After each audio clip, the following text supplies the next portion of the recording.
Bonjour. Je tiens tout d'abord à vous remercier chaleureusement d'avoir écouté, d'avoir regardé la vidéo, ainsi que les personnes qui se sont donné la peine de donner leur opinion. Ça fait des années que je suis en procédure contre la CIV20. Évidemment, j'ai eu le temps de réfléchir à une solution différente que ce monopole. Je ne détiens pas la vérité, ça c'est certain. Mais en tout cas, j'aurais une solution. Ce n'est pas la solution, c'est une solution. Elle est simple, mais pas simpliste. Elle se base sur ce qui a été fait il y a de nombreuses années lorsqu'il y avait une exclusivité avec Swisscom pour la téléphonie en Suisse.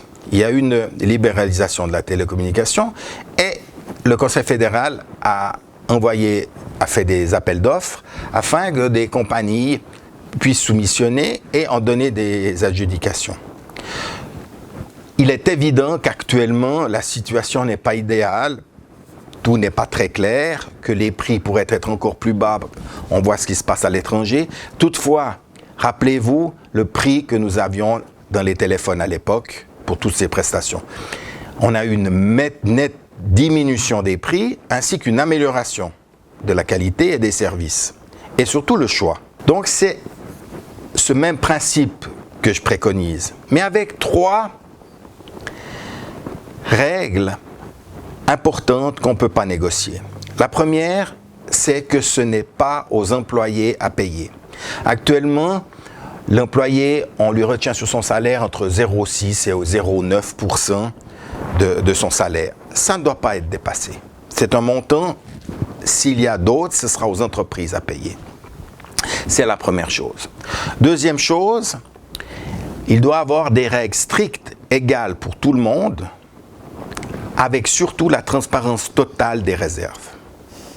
La troisième chose, c'est pour la publicité ou la prévention.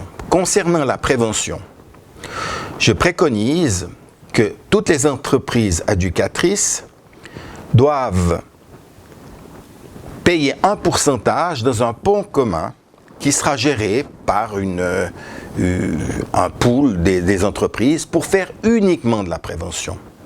Et si les autres sociétés veulent faire de la publicité, ce sera surtout sur les services qu'on doit apporter aux employeurs comme nous à des meilleurs prix possibles et aux employés les meilleures conditions de traitement, les meilleures possibilités. Et c'est ce que je préconise. Parce que pour moi, le plus important, c'est les êtres humains. La prévention est faite pour éviter des drames. Et c'est ma préoccupation principale.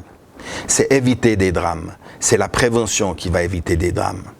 L'argent est encore secondaire pour l'entreprise. Mais pour l'employé, en aucun cas, une augmentation.